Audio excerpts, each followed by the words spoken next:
Friends welcome back to my channel Kirtika's kitchen diary.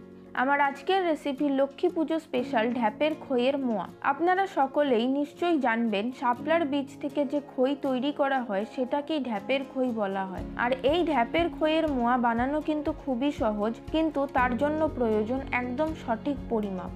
কিভাবে এই ঢ্যাপের মোয়া বাড়িতে লক্ষ্মী পুজোতে বানাবেন আসুন দেখে নেওয়া যাক আমার আজকের এই ভিডিওটি। আর আমার এই ভিডিওটি ভালো লেগে থাকলে অবশ্যই একটি লাইক, শেয়ার ও কমেন্ট করে আমার চ্যানেলটিকেও সাবস্ক্রাইব করে নেওয়ার অনুরোধ রইল।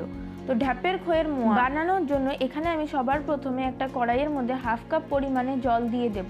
এবারে গ্যাসের ফ্লেমটাকে হাই করে দিয়ে আমি জলটাকে ফুটতে দেব। জলটা ভালো মতো ফুটে গেলে ওর মধ্যে দিয়ে দেব 250 গ্রাম পরিমাণে আখের গুড়। এখানে আমি 300 গ্রাম পরিমাণে ঢ্যাপের খইয়ের মোয়া বানাবো, আর 300 গ্রাম পরিমাণে ঢ্যাপের খইয়ের জন্য কিন্তু প্রয়োজন 250 গ্রাম পরিমাণে আখের গুড়। এই মাপটা কিন্তু অবশ্যই মাথায় রাখতে হবে, কারণ গুড়ের মাপ আর ঢ্যাপের খইয়ের মাপ যদি এক হয় তাহলে মোয়া ভালো হবে না। এবারে গ্যাসের ফ্লেমটাকে হাই করে দিয়ে আমি গুড়টাকে ভালো করে জাল করে নেব। গ্যাসের ফ্লেম লো করে কিন্তু কখনোই গুড় জাল দেবেন না।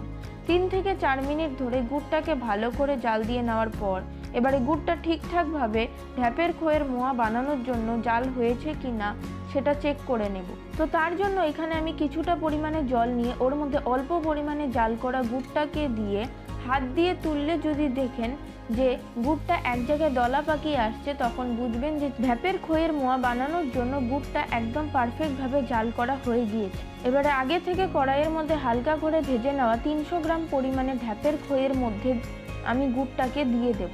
তারপর গুড় আর ঢ্যাপের খইটাকে আমি ভালো করে মিশিয়ে নেব।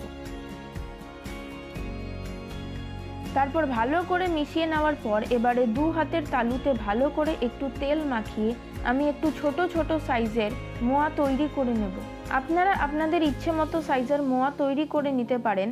আর গরম অবস্থায় কিন্তু ঢ্যাপের খইয়ের মোয়া তৈরি করতে হবে, ঠান্ডা হয়ে গেলে কিন্তু শক্ত হয়ে যাবে। এবারে একইভাবে আমি বাকি মোয়াগুলোকেও বানিয়ে নেব। আমার আজকের এই লক্ষ্মী পুজো স্পেশাল ঢ্যাপের খইয়ের মোয়ার রেসিপি যদি আপনাদের ভালো লেগে থাকে তাহলে আপনারাও অবশ্যই এইভাবে লক্ষ্মী পুজোর জন্য বাড়িতে ঢ্যাপের মোয়া বানিয়ে নিতে পারেন। আর অবশ্যই আমাকে কমেন্ট করে জানাবেন এই ঢ্যাপের খইয়ের মোয়ার রেসিপিটি আপনাদের কেমন লাগলো। আর ভিডিওটিকেও একটি লাইক ও শেয়ার করে আমার চ্যানেলটিকেও সাবস্ক্রাইব করতে একদম ভুলবেন না। আর বেল আইকনটাও অবশ্যই প্রেস করে রাখবেন যাতে আমার চ্যানেলে যে কোনো রেসিপি আপলোড করার সাথে সাথে সবার আগে আপনাদের কাছে পৌঁছে যায়। আজ তাহলে এ পর্যন্ত, আবার চলে আসবো নতুন কোনো রেসিপির সাথে। ভালো থাকবেন, সুস্থ থাকবেন, ধন্যবাদ।